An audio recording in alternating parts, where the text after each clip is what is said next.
Good morning, good afternoon, good evening, everyone around the world. This is Wraithkind back again with another episode of our D&D Forgotten Realms campaign with the Protectors.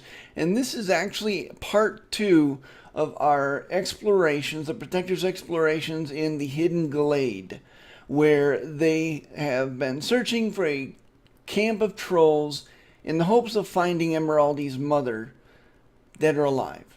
So without further ado, let's go ahead and jump right back in and join the Protectors. Okay. Banner keeps slamming into this other one, like after it's dead, by the way.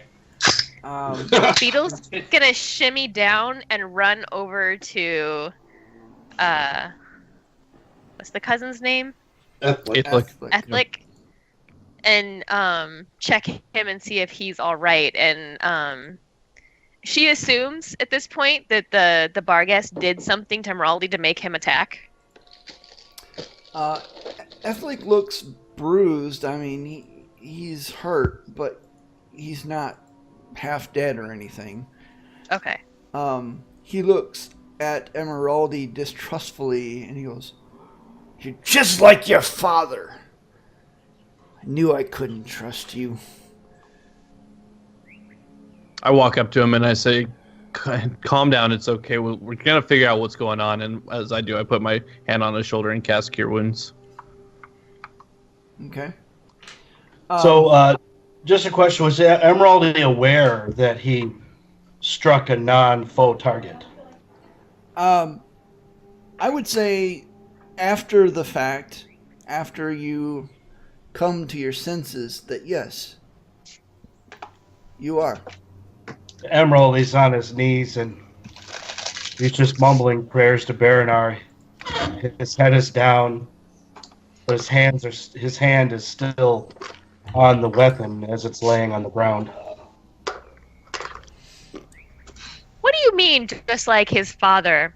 I know this is kind of touchy, maybe, but I kind of assumed that, the creepy magic wolves made your cousin attack you. You're saying his father used to attack people?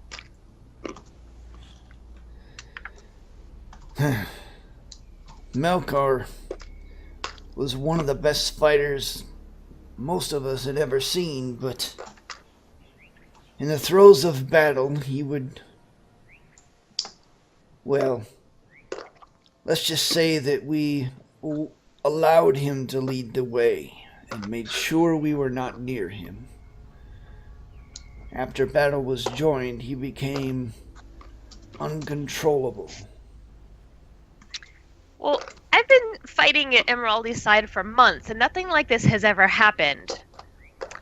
Emeraldi, can I see your new swingy thing? Emeraldi slowly rights himself up. No. What do you mean, no? I'm ashamed. I've never done anything like this. To strike a friend. It goes against everything that Baranar teaches. I don't want to talk to anybody right now. And then Emeraldi starts to walk away. Does he take the weapon with him? Or does he leave it standing there? Or sitting there, because he dropped it? He takes it with him. Okay. I will say to the party, I think there's something wrong with his weapon, maybe. If they didn't make him do that, unless they did, but if you're saying that his father had issues like this, and we haven't seen any sign of this over the past several months, and we've been through lots of very hairy fights, nothing like this has ever happened, but he was just given that weapon, and it was his father's weapon. I'm suspicious of the weapon. Emeraldi picks up the pace and starts to jog. Ethlic kind of spits on the ground. He says, "It's a family thing. Melkor was like that. His father was like that. His great-grandfather was like that. They're all the same." Did they all use that weapon? Because he's never been like that before, ever. I've been with him for months. I've never seen him do that.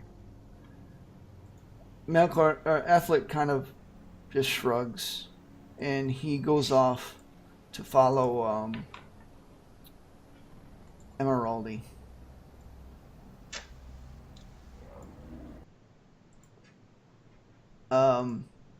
Emeraldi starts to run. Time.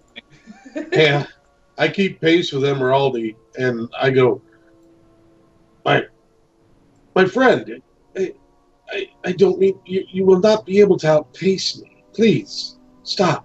Talk to me. The only Stay thing away, my friend. I'm liable to hit you too. I have no fear of that. So stop. The only thing that's changed since the last time we were in battle is that hammer. Maybe that's the problem. Maybe you're not the problem. Let me see it.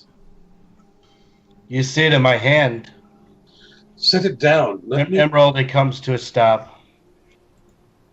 set it down. Let me work my magic on it. See if I can find anything out about it.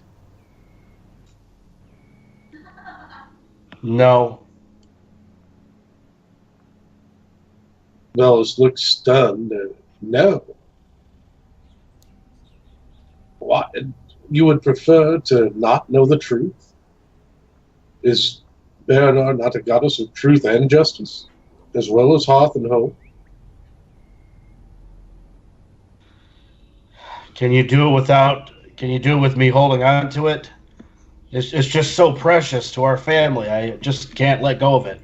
I have to touch it. Is that acceptable? Emeraldi kind of moves so it's towards the bottom of the handle where both hands meet. You can touch it there. All right. Then I cast Identify to see if I can figure out if it's some property of the hammer, All right. the maul. And as you do so, what are the rest of you doing? Having seen Velis and Emeraldi disappear to the north, back near the glowing blue pool. I wouldn't have let them out of my sight. All right. Banner hasn't moved. Okay. Dawn, Lycum, what are you guys doing? Lycum's gonna be right up next to Velis. I won't be touching it, but I'm actively there. Yeah, I'll just stick around with keeping an eye.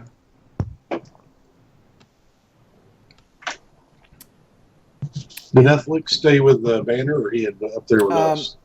Ethlic, after a few minutes,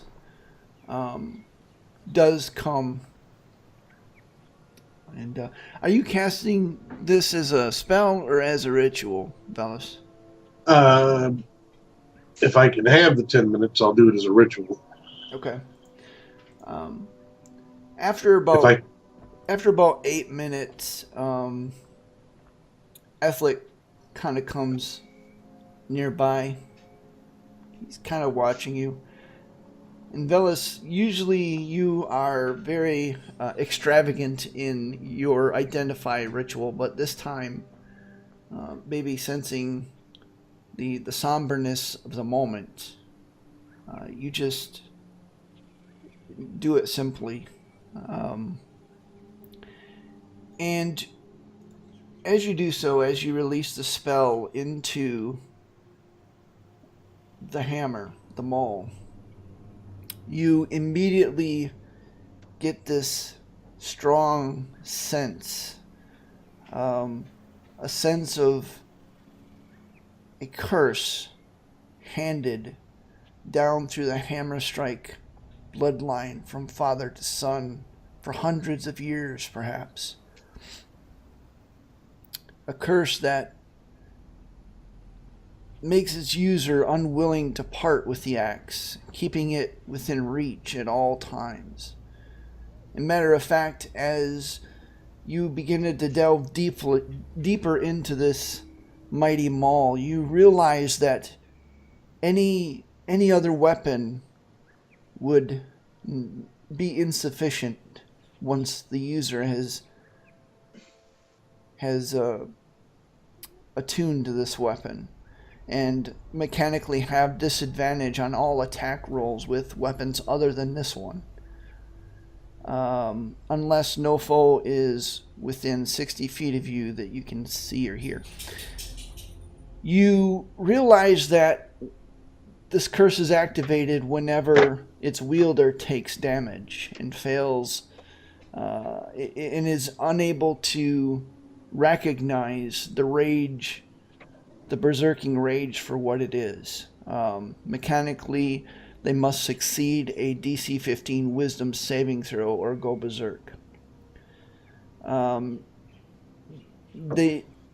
they're in this berserking fury, they're unable to necessarily discern friend from foe, attacking the nearest thing near them, the nearest thing to them. And if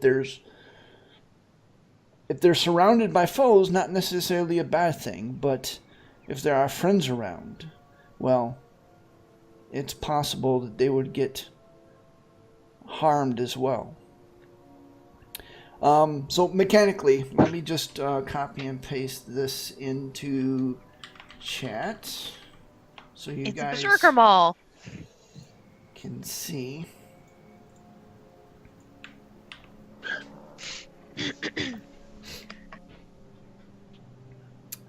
And Velis, this is what you've discovered about this mall.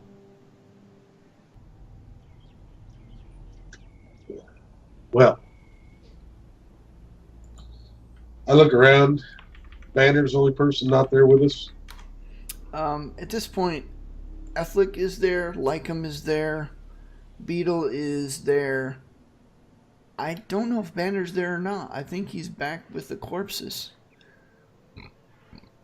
He's still pulverizing them. No, he's just sitting on his knees, not saying. He's just with himself.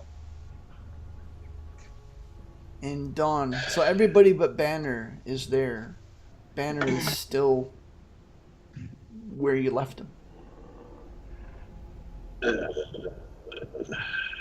I look at. Oh, this is not going to go well. As the spell ends, I look up at Emeraldi. A sad look crosses my face. I ask him a question. How long has this mole been in your family? Let's see, my father Melkor, and then his father, and his father, father's father. And as he goes back, you realize that the time span is about, give or take, 350 years. I look at him and I go, I am so sorry. But this is... Your weapon is cursed. And I know you cannot part with it right now. But knowing this, we know that it was not you. So you do not have to blame yourself. And we cannot, I don't have the ability to remove the curse from you right now. I don't know if any of our companions have that skill. I look at Lycum. I don't know if I have anything like that.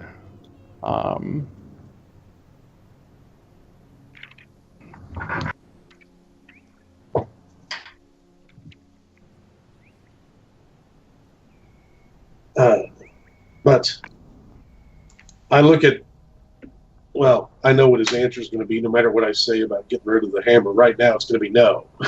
So I just look at him and I go, Emeraldi, at least one thing we can say with certainty right now, that you can do as you've always done and lead the way into battle. We just won't stand very close to you.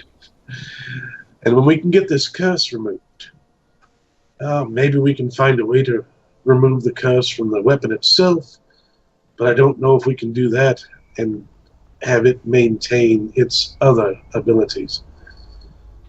But Emeraldi starts to have tears come out of his eyes, and he again kneels on the ground and just starts weeping again and is kind of crying and talking. What if,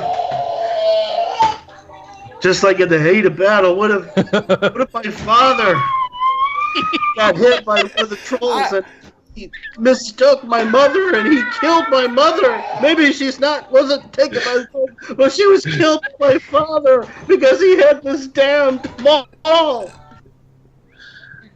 That was impeccable timing. I know. Yeah, that was amazing.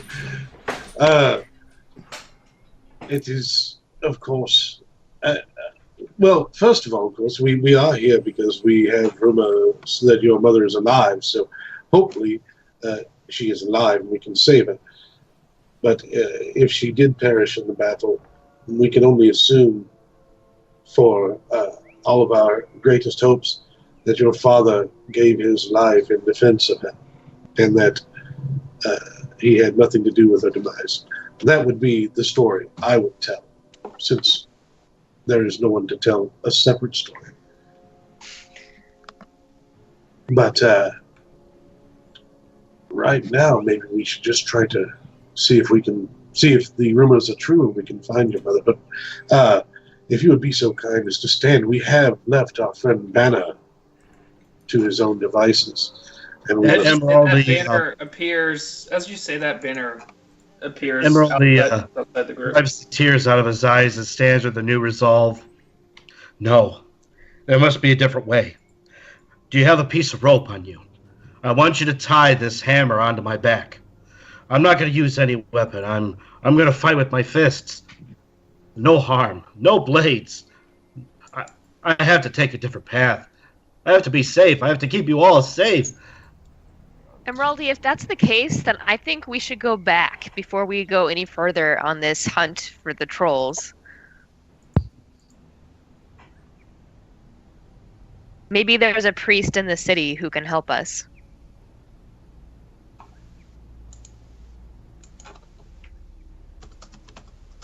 Help us with what? The curse on your weapon. But that would mean taking it away from me. No, not necessarily. I just watched Velas stand there for 10 minutes and cast Identify on it, and who's to say that you couldn't hand it out to a priest who puts his hand on the haft the same way and casts a spell to remove the curse, if that is indeed how that works, because I really don't know, but I kind of assume it would work that way. Emeraldi, you spend so much time protecting all of us. It's time for us to help protect you and help you through this. It's not easy when all that you thought was true changes. When you lose what you relied on so much. But that's what we have this pack for. That's what we're here for. Beamer, can I do an Arcana check to see if a remove curse could, if I know certain people can use remove curse. Can I do an Arcana check to see if the curse could be removed from the hammer itself without damaging the rest of its magical abilities?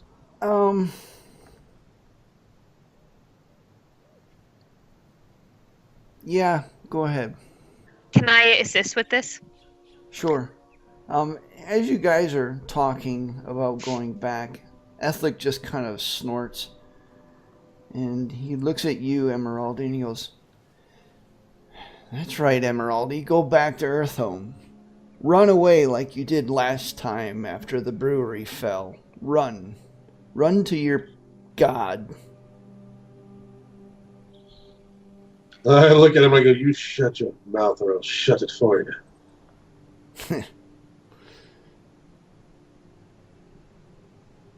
Maybe the rumors in Earthheart was true, Emeraldi. Maybe you really did run, huh? Run. Run. I didn't run. Well, you never returned to Earthheart. You never returned to the clan. You just left. I went to become a paladin. Something you know nothing about. You know nothing about faith and You're vows. I don't know anything about it. You never left a letter. You never told us. You just left. He's here now. 2 years later. And I 2 see years- that you've been a great help here in these past 2 years. Well, I'm not a clan leader. You Velis, could be if you stepped up and tried. as you kind of study it in Beetle as well, you get the sense that it may be possible to remove the curse entirely and leave the rest of the weapon intact. But it's not a certainty. It could be there's a chance that in doing so it loses all of its magical properties, or it could only lose some of its magical properties, such as the curse, and while others remain intact. That's about as much as you're able to tell. I look at Emeraldi. You pay no attention to the blitherings of a son of a drunken fool, and listen to me. You are a powerful paladin, and you have the ability to remove this curse from your family yourself. If you don't have it now, you will have it soon. I know you will. So, look within yourself and see if Beetle and I have discovered that you can possibly remove the curse from the hammer and keep all of its other abilities. But there is the chance that it will lose all of its other arcane Enchantment. boons. And even if the hammer itself becomes nothing more than a mundane item of destruction and fun, then it will still be the hammer that has protected you and your family and your clan for hundreds of years. And it can be something that you can display and keep for yourself and your clan and your family. But if you can remove the curse and keep the enchantment, it is something you should try for your family's sake. I might be able to see it that way, but it was so easy for this weapon to hit a friend. How do I know that there isn't so much blood on this weapon that it should really just be thrown into a volcano and destroyed for all time? Well, of course I know that the curse can be removed from you, and then we can do whatever you desire to have done with the weapon. But I was just offering an alternate solution.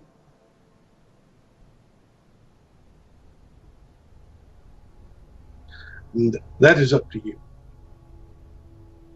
You can either have the curse removed from the weapon or the curse removed from yourself. But I don't think the weapon's going to allow you to try to remove the curse from yourself and not from it.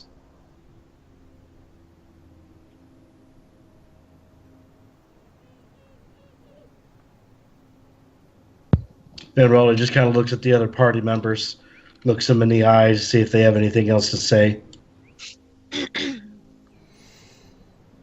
Emeraldi, we're here for you. I'm going to back you wherever you need me to go.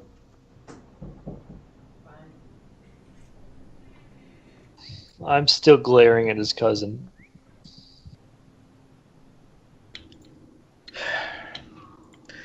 We still haven't found any sign of these trolls. They keep evading us. It's not like them. They always usually have a couple of raiding parties and scout parties. I'm surprised at the commotion of this fight. But it seems such a loss to go back without any type of information other than we killed these strange creatures. But certainly being a liability with this weapon is not good on the field. But that is where our knowledge of the weapon now reduces the liability of it. We can just That's true. we can just throw you into the middle of the fray and stay away from them. I'm willing to risk it now that we know it. I'm willing to risk you fighting with it if you're willing to do it now that we know what it can do to you. I think it would be a shame to go back, but if you're not willing to wield that in battle and you're not much good with anything else right now, then I don't think we have much chance against the trolls. Just being honest here. And I must remind you that it is not while you are wielding the hammer. You would have this chance of attacking your neighbors, your allies, regardless of what weapon you're using while you own this hammer. Is that right, Brian? Yeah, so basically the way this works is if he's only facing one creature, then that's the creature that he's going to attack. If he's facing more than one creature, and Andrew, let's make this a little simpler. Just randomly select a creature you want to attack without bias, and I'll trust that you can do that. But basically, if he's surrounded by more than one creature, then he, as a player, has to randomly choose a creature to attack. Right. I mean, but he's not going to rush towards random person. Right. If you have 3 people around, you can just roll a d3 and just count off them or something. Yeah, something, Yeah. That's a good something way of to do that it. nature. How long does the effect last when I go to a berserk mode?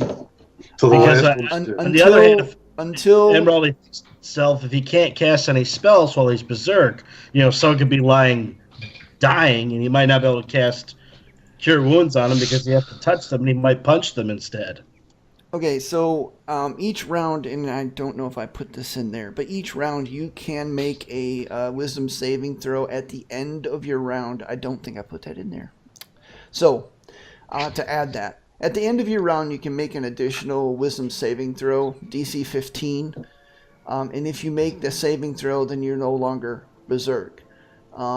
If you do not make the saving throw, you must continue attacking random creatures that are within 60 feet of you that you can see or hear until there are no more creatures within 60 feet of you. Essentially, that's how it works. Or I roll another check. Do you Yes. roll that every turn? The save? Yes, at the end Okay. of your turn, every turn while you are berserk, you roll a wisdom saving throw to see if you are no longer berserk. So, Okay.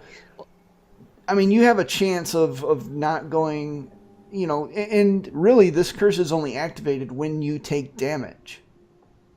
So if he succeeds in his saving throw the first time he takes damage in a initiative Then set, first time he takes damage, or each time he takes damage, okay, he each must time. make a DC 15 saving throw if he's not already berserk. If he's already Okay. berserk, then it's kind of redundant, right? Right. But if he gets hit, he has to make a DC 15 wisdom saving throw or go berserk, and then he has a chance at the end of every other turn, or every turn after that, to save from that state. Gotcha. Really interesting item, by the way. Fun. Yes. Emeraldi, I can't speak for anybody else here, but I'm willing to roll the dice on this now that we're here, now that we know how to minimize the damage, potential damage, of what that thing can do. Roll the dice on it. That wasn't meta at all. I must say that is my friend. If I were not a gambling man, then I would have stayed at home and learned to be a bartender with my mother. And if you hit me with that maul, I'll bite you right back. But I still appreciate you either way.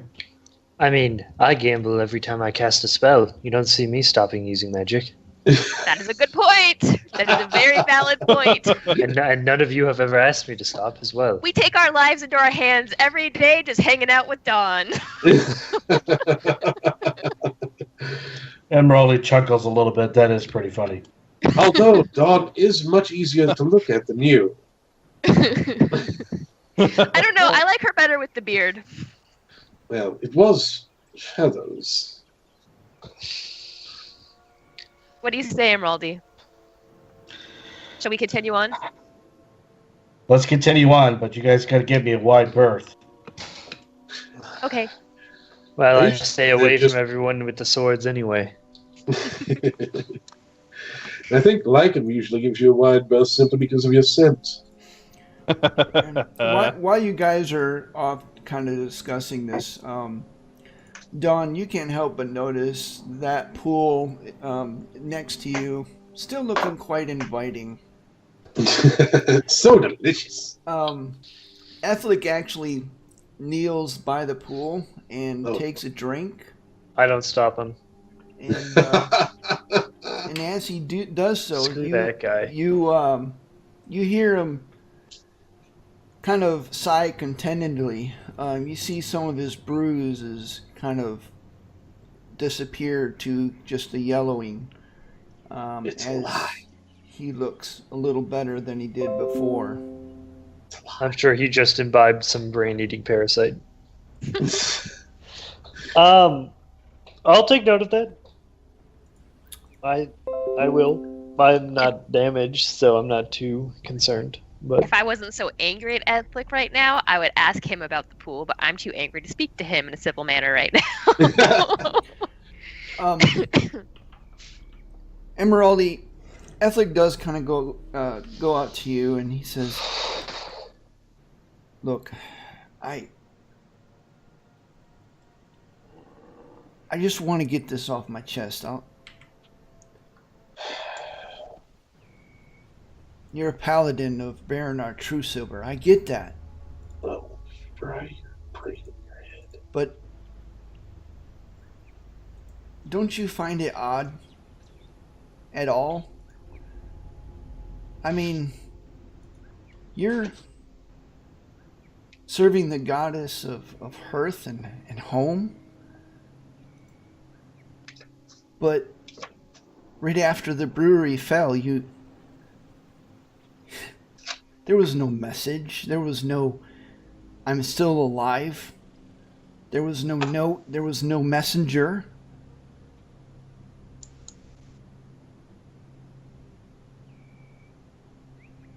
You were just I gone. was thousands of miles away. Don't you get it? I wasn't even sure it'd be possible to even get a message to this side of the world. But It was don't a journey just to leave. When I left the brewery, and the trolls were coming, and then when I got to Mithril Point, everyone I saw was dead except Darren Shieldbash. but you And I never thought my life you never went to was Earthhome. pretty much over. I mean, this was your hearth. This was your home. Don't you see the irony here? I just don't understand, Emeraldi. Help me understand.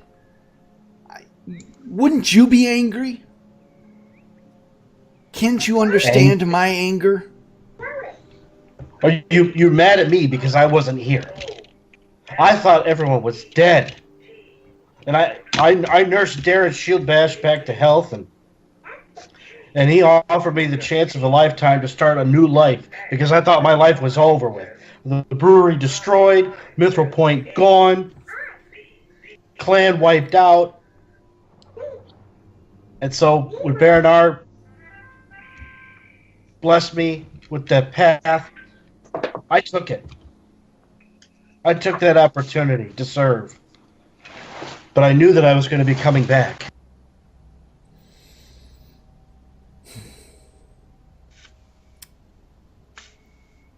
Ethlic looks a little mollified, but still angry. He just kind of shrugs and shakes his head. Whatever, Emeraldi. Let's just get this done. And he walks off. The forest stretches to the north and to the east. There's a small opening in a rock wall. What do you wish to do?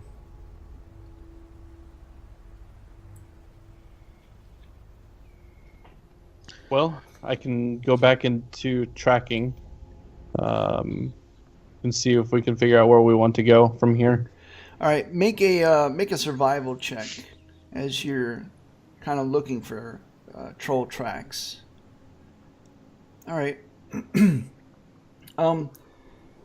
This time with a little bit of a clearer sight of what you see that amongst all the troll tracks, there are more recent troll tracks, and they definitely head to the north. All right. And then I'll convey that to the group. I think we should head north, seeing some fresher tracks this way. All right. I'm gonna fall in step with Banner Okay. and kind of pull him slightly to the side, and kind of like give him, like that friendly friend shove that you give someone sometimes. Mm-hmm. I'm gonna do that, which is laughable because I cannot move him. So They do. So I shove him, and I'm the one who goes off to the side. And then I say, "You all right?"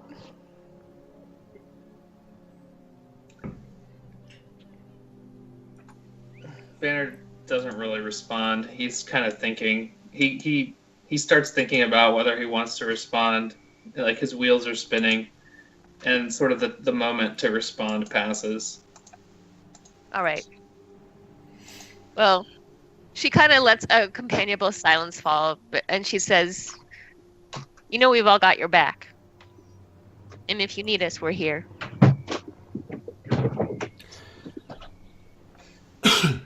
He sighs, sort of like a accepting, hearing, like I hear what you say, but I'm not ready to talk now. That's fine. I don't press him. All right. You all head north, and you find yourself in a little bit of a clearing. There's kind of a ring of trees that are vine covered all around, but in this clearing there's this giant tree, bigger than any other tree that you've seen so far in the forest. You see what seems to be mostly dwarven bones piled up against the western and northern walls of this area. Uh-oh. Against the rock walls. Perhaps cast-offs and garbage from years of feasts as a result of troll raids. You also see scraps of cloth, armor, and the occasional weapon, all moth-eaten and rusted beyond any use. The ancient vine-choked trees continue in this area, though they are now fairly large mushrooms scattered around, some growing in the piles of bones and others scattered around the area. In the middle of this area, next to this huge tree, you see a a troll lying dead with vines growing through its body. It doesn't look like it's been long dead. In its hand, what looks to be a beaded necklace with a polished bird skull serving as its centerpiece. What do you wish to do? Can I investigate that? Because the vine's growing through it while it's not very old. Can I nature check or something to figure out what's going on with that? Yeah, make a general nature check. Can I assist him with that? Emeraldi wants to try to kind of piece together the body parts to see if you can calculate how many bodies have been thrown here. All right.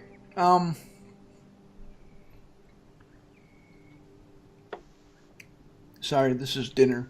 Emeraldi, make a investigation check. As you're looking at this, you realize that the forest itself looks like it rose up and somehow dispatched this troll. You kind of see me smile, actually. Just a little bit of a, like, just a side grin on one side, just after the realization of that. Yeah. In this area, you also feel a deepening sense of nature. That feeling of being in an old forest deepens, as if this is a place that doesn't welcome outsiders. This particular place. Can I just kind of, I'm kneeled down next to the troll. I just kind of want to, like, after investigating him, I want to just kind of run my hands through the grass and the foliage that's down on the ground and just feel like I'm back in nature, and just kind of get a better connection with where I'm at. Okay, I'll be right back with you. Emeraldi, as you're looking at the piles of bones, some are easily 20 years old or more. This is a place that has been, a refuse of many feasts over the years. By your best recollection,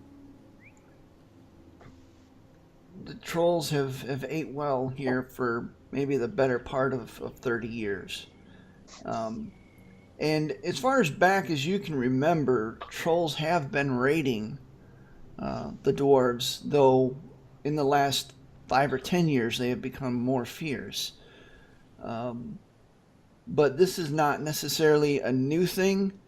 You just have a feeling that nobody's been this deep in the forest before. No one has dared go to this place before. Brian, what does Banner see through his eye patch, since there's so many dead here? You actually see a lot of apparitions. None of them looking particularly threatening. Some seem to be lounging, as if, they've resigned themselves to being here. Others seem to be watchful, and still others look like perhaps being here so long has brought them to the edge of their sanity, as they, to your ears only, say things that are, well, you can't tell what they're saying perhaps, but you can See it on their face? Yeah, you can almost discern the touch of madness in them. I say to Emeraldi, or just say out loud, there are many not at rest here. Yes, I have been piecing together in my mind these collections of bones. Did my investigation check give me an idea how many that I can at least see have perished? You stopped counting it. You stopped estimating at a couple hundred. Emeraldi just starts to shake. He grabs his. Go ahead. Sorry. Grabs his maul. No more. No more! And Emeraldi screams. Well, I think any chances of stealth have been lost. I step back into the trunk of a tree and pull my hood. Yeah, I'm gonna kind of step into the Stealth. shadows too, because I think we just rung the dinner bell. Actually, that Like said, Brian, how long has it been since our last fight? Just in case that's relevant. It's been about 20 minutes. Oh Okay. shit! I rolled terribly. So you don't have haste anymore. Like them. No, but I do have hex. As you kind of put your, are you still in direwolf form? No, I did that when I threw Cure Wounds onto Okay. All right. onto the I cousin. thought so. As you you lean forward and you put your hands on the earth, you feel the blades of grass, between your fingers. The earth is warm and welcoming. It kind of, where your hands are, it depresses in a little bit from your weight. You actually feel like small shoots of vine-like growth go over your fingers, not in a threatening way, but in a way that makes you feel at home, like this is a place where you feel your power is actually increased. For the next hour, your spell attacks gain a +1 on them as you feel that connection deepen and kind of snap into place. And about that same time, you hear Emeraldi start shouting, "No more!" And the giant tree in front of you shifts. The trunk splits, and a foot steps forward. The ground shakes. Oh no. Bark shifts, and golden eyes kind of survey the glade. Catches sight of Emeraldi. Catches sight of you. Says nothing. In Druidic, can I speak to it? Do I know what it is by any chance? Make a nature check at advantage, because I'm going to assume that you've seen things like this before. Yeah. Barely. So this is something that is not. This is almost mythical in nature. No pun intended. As you have heard tales passed down by rote through the years from elder druids to younger druids of ancient tree-like beings that serve as guardians to places in the earth, to places in Faerun that hold a special connection to this plane. As if it's somehow more grounded. This clearing, as you're looking around, suddenly makes more sense. Seeing the forest troll now with vines growing over it, and as you look over to the forest troll, the vines tighten, very almost as if in a convulsion. And the troll is literally pulled under the ground with this kind of squelching sound, leaving its beaded necklace in its hand on the forest floor. You also know that this creature isn't necessarily good nor evil, like most places in Faerun like this. It merely is a guardian. As I'm kneeling, I just kind of bow, but I still keep like my eyes so I can sort of see it to it. And I, in Druidic, I'm hoping I can understand that. In Druidic, I'm going to, or even Sylvan. What can I speak? I speak Sylvan. I don't think you have. No, I speak Elvish. Yeah, so I'll speak Druidic to it and say, treasured guardian, we are not here to disturb you. We are not here to harm you. We are not here to hurt this place in any way. We're trying to hunt down some trolls and see if we can rid this area of that nuisance. As you're speaking, two great branch-like arms descend. One of them kind of touches the earth, and you see huge vines quickly shooting down into the earth. You hear this light rumbling through the earth. you see vines along all the other trees that you can see as far as you can see suddenly come alive. And they all whip forward like tentacles. But again, you don't necessarily get a feeling of threat, more a wariness. In your mind, a vast presence brushes your mind. An old presence. You have come to push them out? In my mind, can I respond to it in my mind? Can I think back to it? You may, yes.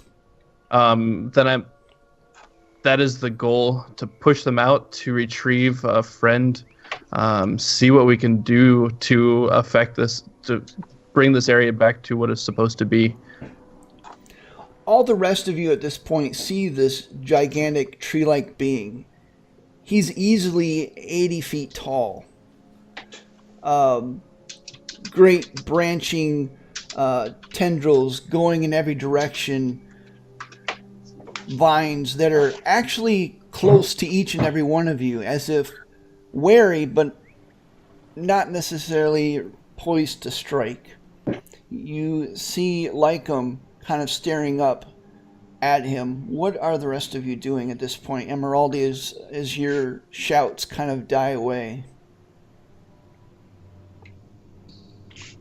Emeraldi's in awe of what's happening. He's never ever seen anything like this before. It's quite amazing. You're just kind of watching the show, but trying to shuffle his feet so the vines don't really touch his feet. Ellis reaches his hand into his pouch, and because he doesn't really know what's going on and doesn't really know what all this is, of course, can't hear what the conversation that's going on with Lycum, and kind of puts a hand on one of the Molotov cocktails. One thing that, while I'm thinking back, that you guys do see is I reach forward and I'm looking to see if there's a flower or something, and I'm assuming I find a flower, and I make it bud in front of me with just druid craft, and just showing this is what all what's happening while I'm having that conversation. It's like my outward action that's occurring. Banner's just in like animalistic, ready for something to lash out at him pose, like a crouched tiger, crouched wolf in this case. Crouching tiger? Yeah. Okay. Hidden banner. Don, what are you doing? I'm just standing by, keeping an eye on everything. Beetle? Beetle has started to step into the shadows, but the second that thing jumped out, she just stopped and stared, and she doesn't even notice as Bert like cheeps in fear and like crawls up her and is like hiding, peeking over her shoulder, and she's just like staring. And as soon as the vines get close, she can't help it. She just reaches out and like just touches one to see what it does, because she can't help it. She's so curious. But very like with the gentlest touch, she just wants to touch it and see what it feels like. The texture is bark-like. It kind of snaps back. You hear a slight hissing that sounds more like the rustling of leaves as it kind of recoils like a snake. Not necessarily, again, threatening, but now that particular vine poised to strike. Like, I'm going back to you. You hear this vast presence again as it brushes your mind. I have been waiting long. Their shaman is surprisingly powerful. The gates, you see. I cannot get past her totems.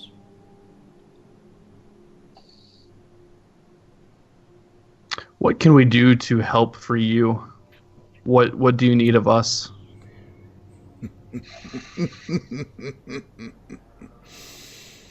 Well, that is the question, isn't it? A vine snakes across the forest floor, and you see it heading towards this strange necklace with a polished bird head on it. snakes through the necklace and lifts it, and it drifts towards you, Lycum, and stops within a foot of you. The, um, the the necklace kind of hanging on the vine.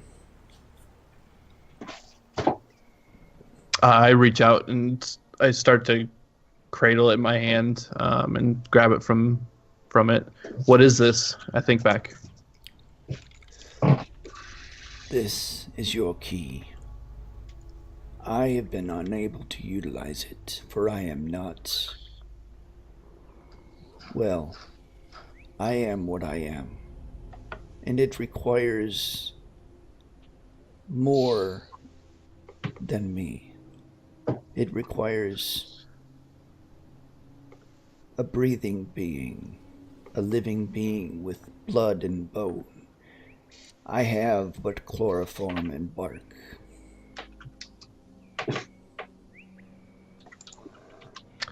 You say it's a key. Do you know what it is a key to? Another vine snakes across the forest floor, this time snaking to the east.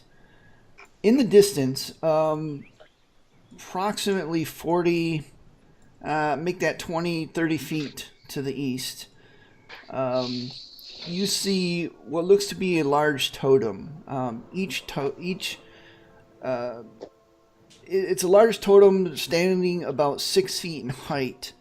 The totem is actually made of skulls, one on top of the other. The largest on the bottom being the skull of what looks to be some giant-like one-eyed creature.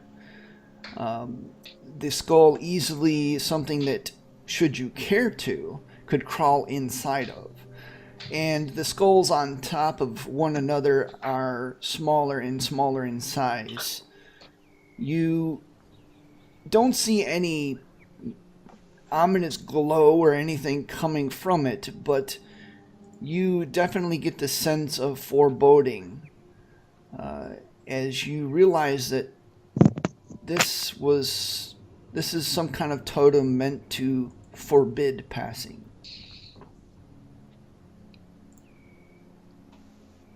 Well, with our resources, I will see what we can do to free you from this hell.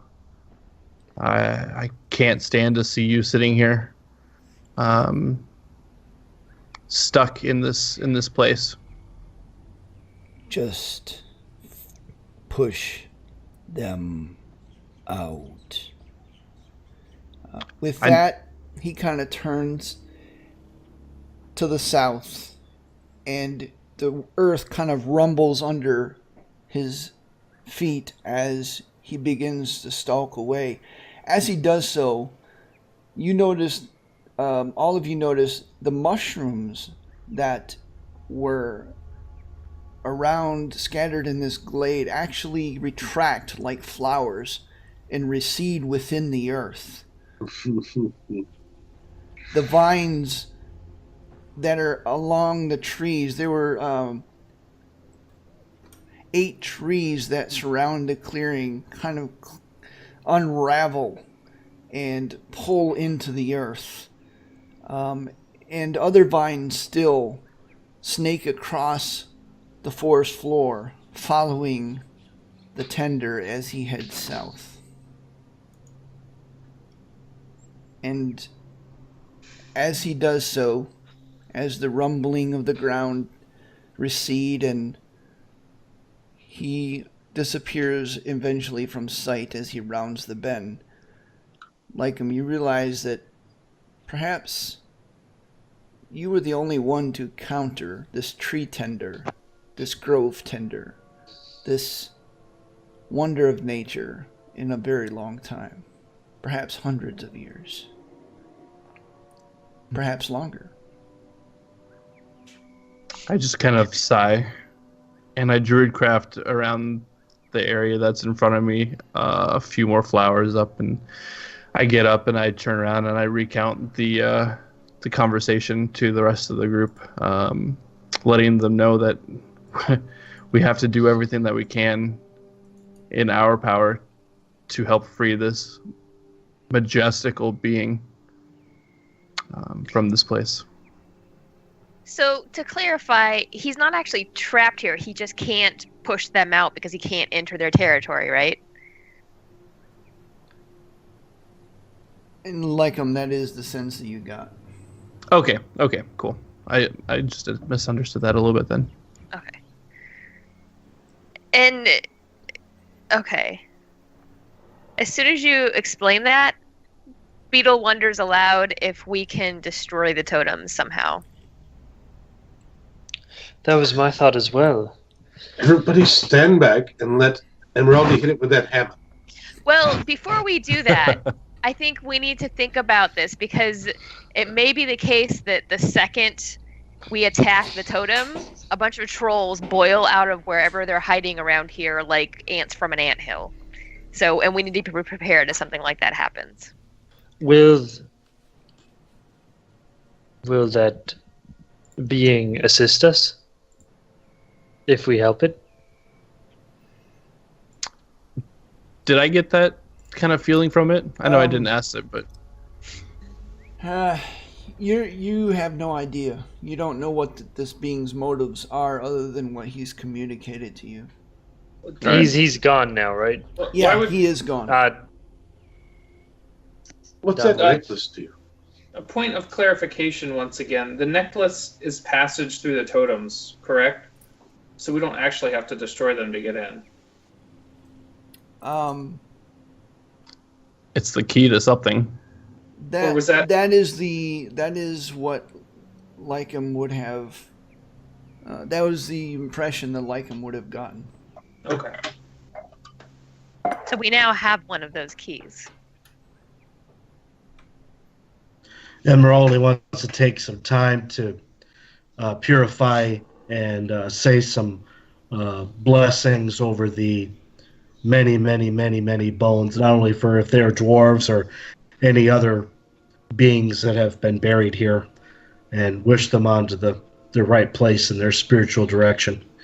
So it'll take 10-15 minutes for a ritual. Alright, make a religion check as you... Can I assist him since I can see and maybe interpret what people need? I'm going to say no, simply because this is more of a priestly duty. Okay, just asking. Well, I did take the acolyte thing, so I learned some extra rites and stuff. Yeah. That's... Ooh.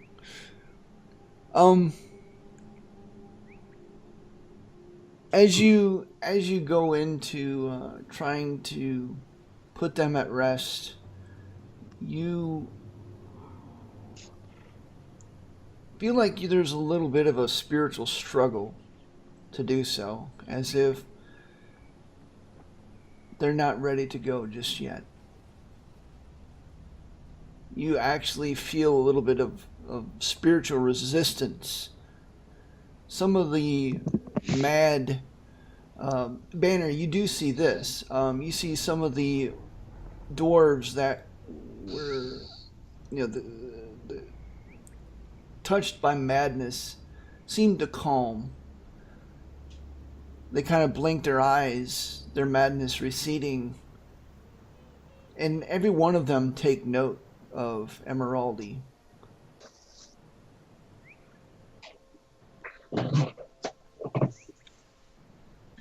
I put a hand on Emeraldi's shoulder and I was like, I know you might sense that they're still here, but I can see that you gave them peace.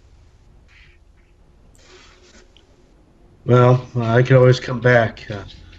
I did feel some resistance, as if with all the emotional turmoil I've gone through, perhaps my ritual wasn't as crisp or as devoted as it possibly could have. I may need to come back and do this again. Alright, so what are we doing, guys? Rest and sneak in, or smack a totem. Why don't we take a short rest and decide what to do? And over that short rest, instead of taking a short rest, Beetle's gonna summon Cog. Okay, fair enough. I do want to take a short rest, so we can definitely talk about what we want to do through a short rest. Yeah. All right. So everyone takes a short rest. Cog is summoned. Shall we break the totem? See if we can break the totem, or just go in and try to kill all the trolls and then break the totem afterwards? Well, I think we should try to break. Well, okay. Here's what I suggest we do. One of two things. Either we try to break the totem, and if we fail, assume that we are going to be alerting a bunch of angry trolls that will probably come out and try to smash us, and be prepared to fight them. Or we could skip trying to break the totem. Maybe we'll try to analyze the totem first too. Or we could skip that, and one of us could use the sneaky necklace to go in and, let's say, try to steal some more of the sneaky necklaces so we could all go in. Do we all need one? Not Emeraldi entirely sure. wants to talk with Lycum. You said that tree being wanted us to move them, right? Sort of like when you get something stuck in your teeth and it's annoying. It's a similar feeling. I mean, the chance of us, slaying all of them would be some sort of crime against all beings. But where could we make them move to? I mean, if there's like literally if this is a large troll camp, there could be hundreds. If we push them out of here, they're going to start charging towards the dwarf cities, and who knows what's going to happen. I also don't think, though, Emeraldi, that we have to completely destroy them. We just need to get rid of that totem, and that thing, that guardian, is going to be able to do the work that he needs to have done. He's just being resisted by a powerful shaman. The shaman is the problem. Exactly. So we need to. So we need to find a way to lure out the shaman and anybody else, and kidnap her or him, or end their life, and the old one will be able to take advantage.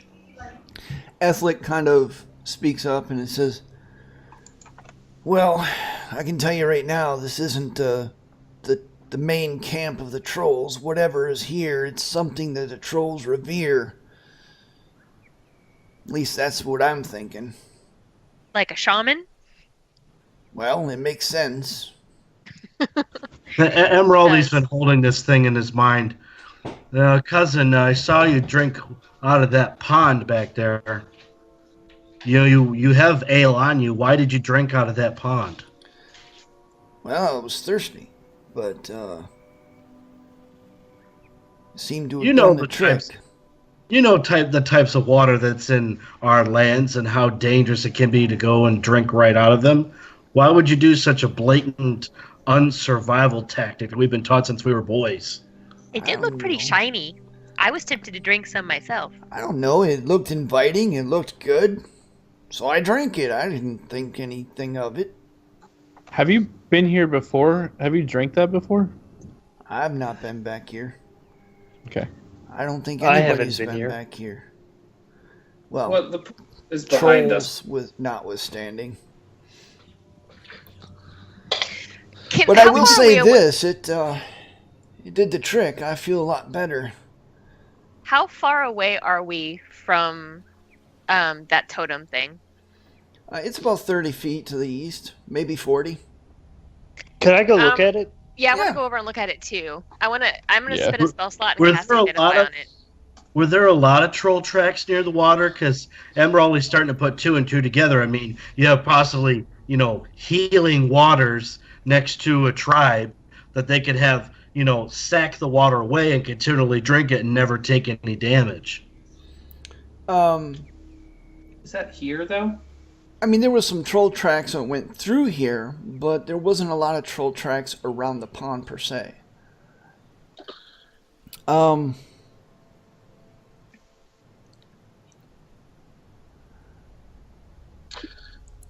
I was thinking about having Velis do the identify as a ritual on the I just during walk the up to it and short rest. cast it. All right. Let me look at something. Beetle, as you cast identify on the totem. Yeah.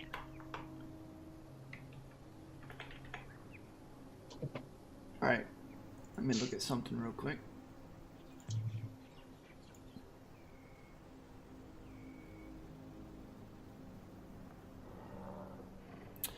As you kind of look at the totem, you get the sense that this anchors some kind of gateway or wall that is controlling access to this choke point in this forest. It's another choke point where the rocks kind of come down to a small space, and that space is about 5 feet in width. So just enough for 10 feet in width. So just enough for most most small creatures and even some large creatures to pass through.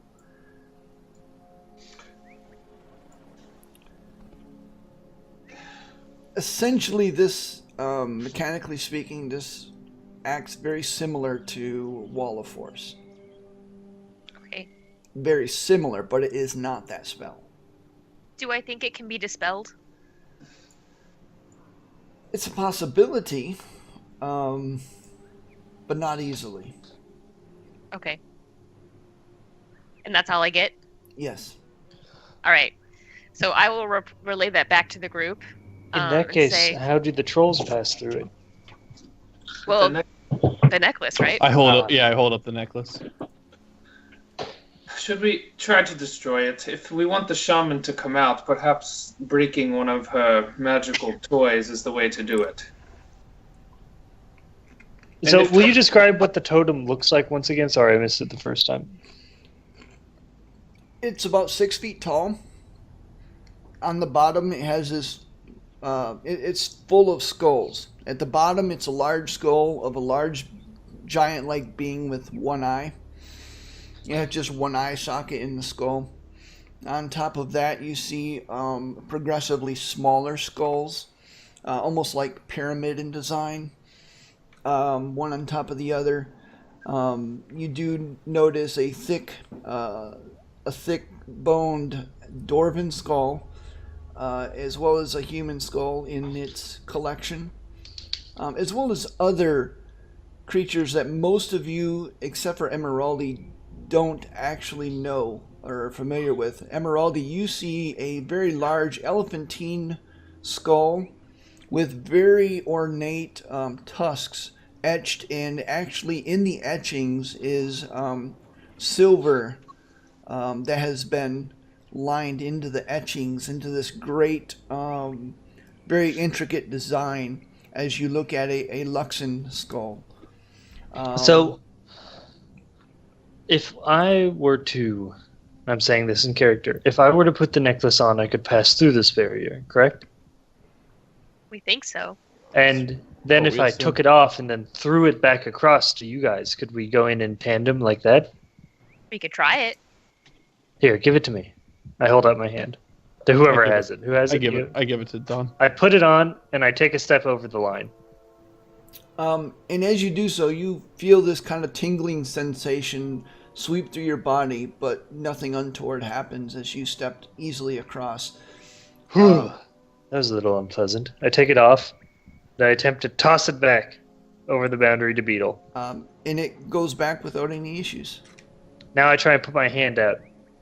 As you do, you almost push yourself back as it meets into this invisible wall, and actually you see a flare of this purplish, almost magenta-like energy kind of racing across a barrier that you couldn't see previously, and then it just as quickly disappears and is invisible Well, once now again. we know. Do you all want to follow me in here, or shall we come out and try a different approach? Because we could all glow in like this.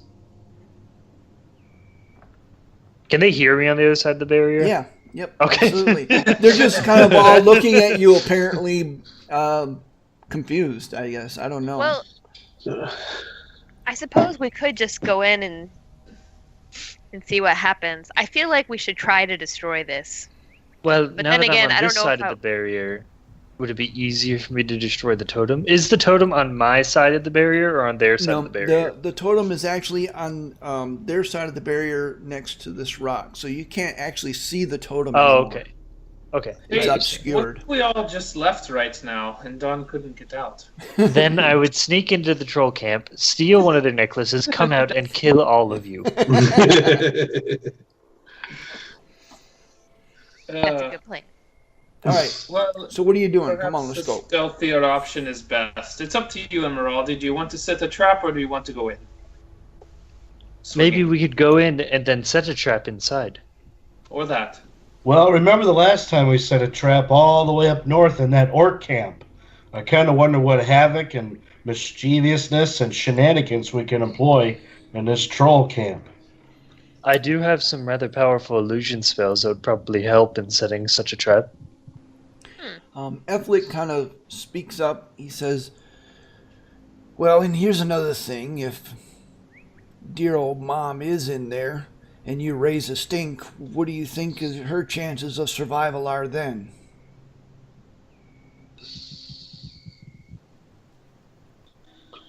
So we probably should. Of course, we're going to try to rescue her or anyone else that we see that doesn't belong in there.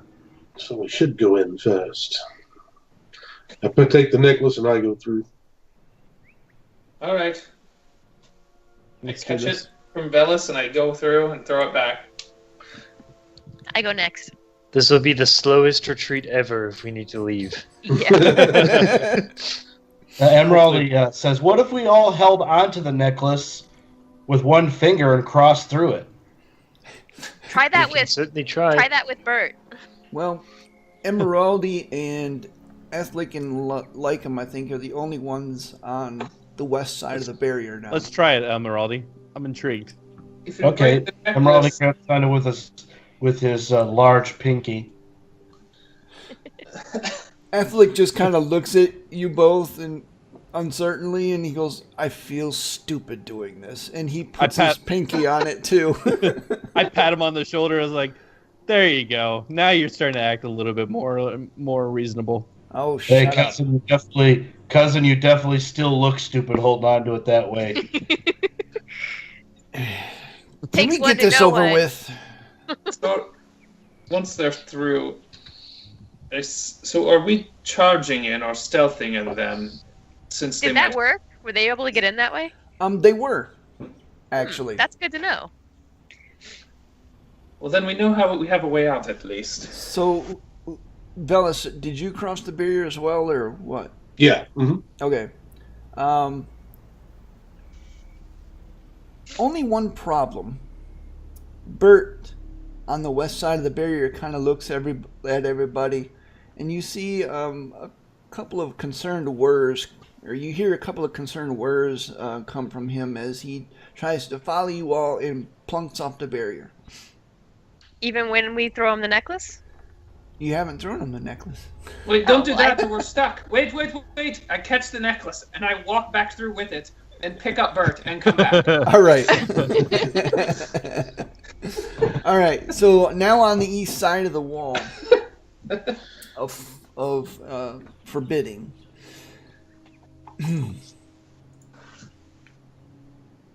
You see the forest kind of leading off to the east. To the north, you actually see another pool. This one looking a little purplish as you look at it. Does it remind me of necrotic energy? Since that's also purplish, I'm just asking. You caught that. I'm impressed. Hey, I know my spells. I usually try to keep damage type to a certain color. I don't remember know. you It's saying just that. me. It's just me. Yes. Or maybe yes. force that's You get purple. the I don't sense remember. that it has to do with some kind of necrotic energy, and you actually feel a little bit of an implied threat. but not necessarily, like a creature gonna jump out or anything. That water is going to suck the life out of us. We should stay away. Broad ledges run along the rocky walls in this forest, 20 feet above the floor of the forest and more. To the north, a jumble of boulders has long since collapsed, blocking passage to perhaps another part of this strange glade now lost forever. As you continue a little bit further to the north, you see broken and gnawed bones strewn across the turf. You see several of the trees here are a little bit clawed with deep gouges. It's as if you went from inside to outside. You transitioned to some place a little bit more forbidding. Like you smell troll stink much stronger here. And you look down, and indeed, you know why, as you inadvertently step into a puddle of poo. Troll poo. Passive perception 21, and I still walk into some crap. I laugh at him for a minute before I prestidigitate it off of him. I druidcraft her in the face with a little bit of splash of water. All right. So how are you proceeding? Stealthfully. Yeah, I'm gonna cast Pass Without a Trace. Nice. Yeah. All right. Can I ask- all how those much time did we stealthing, go ahead and do your stealth checks. And everybody gets plus 10. It's a 36 for me. That means I'm going to pull my hood up for this. I have disadvantage, so my 12 is a 22. I have advantage, so my 14 is a 24. Oh, Matt, I think you'd have. Oh, no, just because it's plus 10. Never mind. Yeah, I just want to make sure he knows I have disadvantage because I'm wearing half plate now. Yep. All right. As you kind of creep forward, actually. Where'd my die go? Where'd my die go? No. Oh, there it is. Okay. As you creep forward, everybody, unfortunately, but Emeraldi, do a fairly good job. You're creeping through the forest. The stench gets even worse. Heading north, Emeraldi, as quiet as... I mean, you're being pretty quiet for having full plate, but every once in a while you hear the scrape of foliage against steel, the creak of leather as he moves. Not very loud, but it is definitely noticeable if there are any creatures with a pretty good ability to sense these kinds of things. Like out of the corner of your eye, you see a crow. Perhaps the same crow, perhaps the different one. You're not certain. Perched on a branch above you as it silently regards your progress. Again, not seeming to be threatening in any manner. Do I see the crow? Well, it's not trying to hide, so if everybody everybody just kind of looks up, it's the crow. Is it just me, or is that probably the familiar of the shaman? Yep, that's what I'm thinking. I think you're muted, Banner. We can't hear you, Banner. I was about to say the same thing because it didn't talk to me. I was trying. That's what Banner was trying to say. There's I raise my hand and a little bit of fire. Should I? If we're I shoot a firebolt at it. All right. We're Go ahead already and seeing do so. cast Armor of Agathis on myself as she does that. All right. Yeah. It gives a startled squawk. It then just kind of evaporates in a shower of flame and feather. Squawk! I feel bad now. there's another rocky outcropping coming down to a narrow choke point about 10 feet 10 feet across. Well, As I'd you- hazard that they know we're here now. Do you go through it? We should hurry as fast as we can. I send We've I already send been- Cog around to look, and I keep in telepathic contact with him and ask him to report what he sees around the corner. Okay. Can't you see what he sees? I have to have Banner carry me because I go deaf and dumb or deaf and blind if I do Well, that. Well, we can wait for a minute to see what Okay. he sees. Yeah. because I could. Well, it's easy enough to. Okay. Yeah, All I'll do right, that then. So, you send Cog up. He doesn't fly very far. He flies up and up and up and up, and he manages to get over the cliff, preferring to go over the cliff rather than through the narrow passage to the east.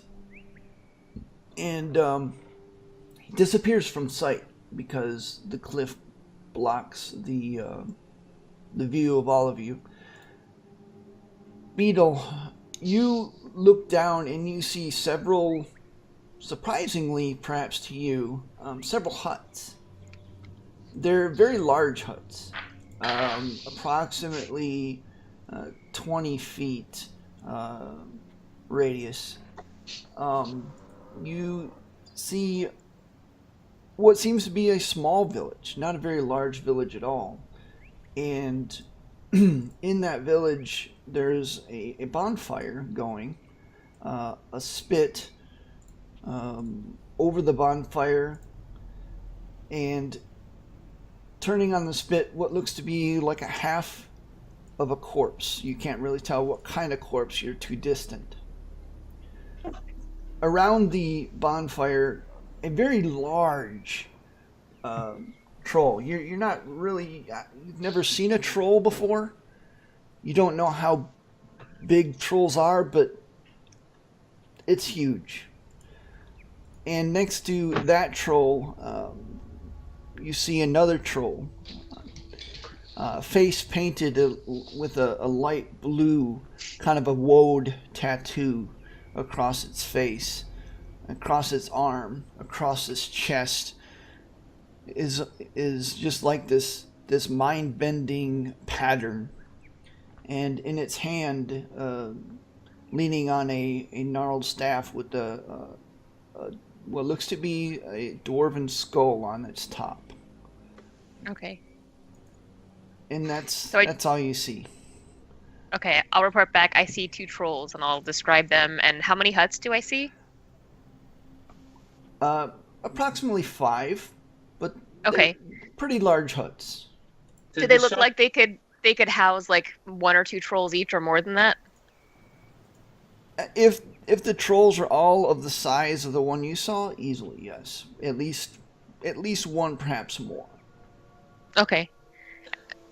All right. So I will report that back. I see about 5 huts. They look like they could house at least 1 or 2 trolls each, but I only see 2, and one of them has. Is it male or female? The one that I see with the face painted, or can I tell? From this distance, you really couldn't tell, as Okay. your cog was soaring high above. Right. So they're down far. Did they look like we just took out their familiar? They didn't seem concerned. Yeah, there was They're just sitting there. Yeah, there was no sense of alarm. Yeah, there's no sense of alarm. They're just sitting around a fire waiting for food to cook. I couldn't see who they were eating. But it was a who, Well, not a what. Was it still alive? No, it was only like half of whoever. Mm. Emeraldi? We have to put an end to things. So how far down are they? Well, I mean, keep in mind, Cog went up over the cliff, so he was soaring high above. He's on this. It's all the same level on this forest floor. It's just that he was looking down Oh, he was just from looking 100 feet or so. Okay, what's the terrain like around the village? Like, is there any like advantageous direction for us to sneak around? You can see you could see a few trees, similar to what you see in your area. The vines are scraped off. There's deep scoring in its bark. Some of them look like they've been blasted off somehow, but you're not really sure what happened there. The area around the forest floor is like strewn in bone and refuse. It's kind of a nasty place. There's a pond, another small pond far to the west edge of this little village, I guess you'd call it. Collection of huts that looks like it's been very used. Clear water.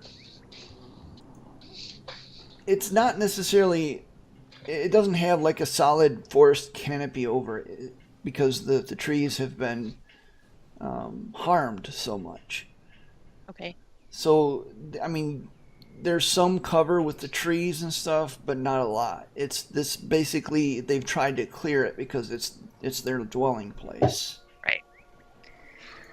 I don't know how much we can sneak over bone and trash in an open field. Emeraldi pipes up. Well, looking at this trail going upward, I'd say we'd all need to have turtle shells, because I'm sure if we only saw 2 at the camp, there's a bunch of them somewhere else, or they're waiting for us. Or Up they're the waiting stack for us. with their new trollish bows. Yeah, there's that too. Cog didn't. Can I have Cog make a perception check while he's up there to see if, or me through his senses, or however you want to do that, to see if I see any hiding anywhere? Any trolls hiding? Yeah, Sure. because I suspect they know we're coming. Do you want his perception? Yeah. Okay, he gets advantage on checks. Mm-hmm. Ooh. It's late in the evening. You get the sense that first of all, you don't see any trolls other than those 2 standing around the fire. As it's kind of late in the evening, getting on towards 8 p.m. now, the sun is setting, and quickly the place is becoming a little darker as it dives down below the the threshold of the cliffs surrounding the glade. You feel confident, based on Cog's own abilities, that they're not necessarily hiding. Okay. No, I don't think anyone's lying in ambush for us, but I don't think we're completely getting the jump on them. Even though they don't appear alarmed, I think, given how powerful the shaman seems to be, I think he or she probably knows that we're coming. They Well, maybe not know that we're here. there are 2 options then. We can either go in anyway, or we can leave and try and find maybe a different way in, or to catch them by surprise another time. No, I like our chances against, if it really is just 2 of them right now. Of course, if I assume there are others who live here who may be coming back at any time if they're away. In that case, we should go as quickly as possible. Yeah. Yeah, I like our odds better against. Is there another way out of that area? Did I see any other way in? You saw that to the south there seems to be another entrance there, and actually, as kind of Cog wheeled back towards you, you caught a glimpse of another totem, similar to the first. Okay. As So, long as there's more than one essentially- way out. Essentially, this pretty much closes off the entire area unless you have the key. Right. As long as Okay. there's more than one way out, I think we're all right. Yeah. Yeah, there is that one. There's one way to the south, and I see at least one totem there, so I think it's the same deal. Like, this will get us through. Let's So, go. yeah. I say if we're able to sneak up, even if, like, even some of us are able to sneak, I think we try to take them first with fire or acid, and then just do our worst. Emeraldi's got an idea. Remember this chimera horn? Maybe Velis, you could do something to amplify the sound or make it sound like there's a whole army of dwarves coming to attack them, and that could be a distraction because they'll come right after me, and I can swing my maul and go crazy. You could just be the first one into the camp. Yes, Emeraldi, how about you? Would you care to lead the charge? Those who want to sneak camp. Absolutely. I will follow you. And Yeah. I reach out my hand in a fist for him and his cousin there. And let's charge in then. I'll flank around to the side and keep an eye out for reinforcements. Just not too closely. I have 10 Like feet to 'em. Like them. True. Yes. Do you have any spells that could locate the presence of a dwarf, or even specifically Emeraldi's mother, if we give you her name, to see if she's here? I don't have it prepared. No, I can't. Okay. I vow to Emeraldi like a fancy butler for him too. Say his words, whatever words he wants, and charge in. Well, how far are they? Before anybody does anything, Emeraldi casts aid on himself, Banner, and Ethlick. Ooh, And then- I have an extra 15 hit points now. And I cast haste on Emeraldi. Actually, temporary hit points don't stack. Oh, that's hit Eight. point maximum though. What Yeah, you just- 8 Oh, is is his it point maximum? maximum. Okay, never mind. Yep. That's awesome. Sorry, I said temporary, but I meant my maximum Okay. is now 75. All right. More. And so prepared. What are we going to do? We're Well, just I'm rushing running- in there. I'm rushing in with Emeraldi and his cousin. I'm stealthing I'm in. jogging behind them. Not I'm stealthing, because I'd be moving a lot slower if I was stealthing. If we want to create a distraction like Dawn, I can cast Silent Image right next to your major image, and I can have Bert make sounds like a dwarven warriors charging next to yours. We'll see how things play out. Okay. Also, Brian, that buff that I got, the +1 to my spells, it lasted an hour. We did a short rest, so I'm assuming it's gone. Yeah. Okay. Emeraldi starts leading the charge. I charge in after them. I'm right next to Emeraldi for now. All right.